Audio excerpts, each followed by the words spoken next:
believed that prices were going to rise continuously. So they went in and bought houses they didn't really want for housing purposes. They became investors, speculators in what they believed was a market that was going to rise forever. Yeah, take policemen, teachers, nurses, doctors, everybody. The banks themselves became speculators. Money was so accessible, it was like opening a box of confetti, spraying it everywhere, and it was that easy for people to get it. People who were never going to afford to repay what they actually borrowed. A person arrived one day and he said, will you sell? And he went around the whole place and he said, will you sell that field?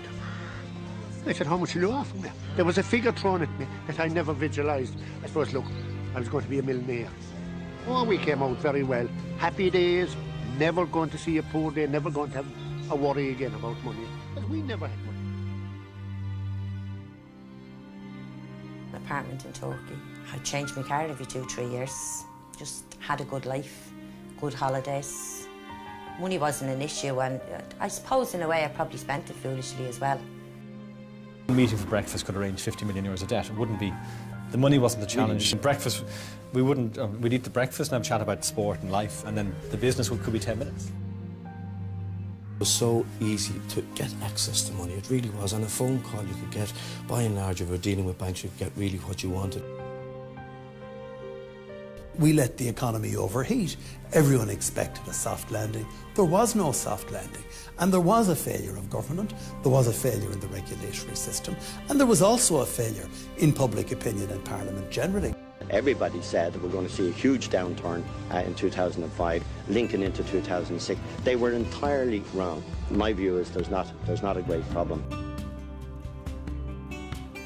From 2000 to 2007, we lost 34,000 manufacturing jobs.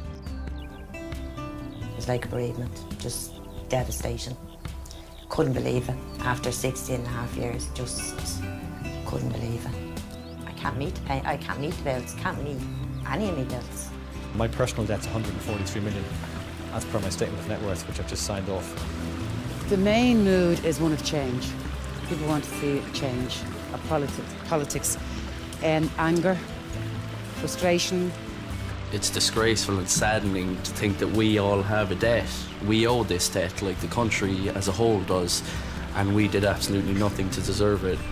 If people now, after a generation of politicians and bankers causing such a mess, if they're placing their hope in our generation of coming out with fresh ideas and fresh thinking, they'll be very disappointed, because children are the future. These children right here are going to be leaving the country. I'm ashamed that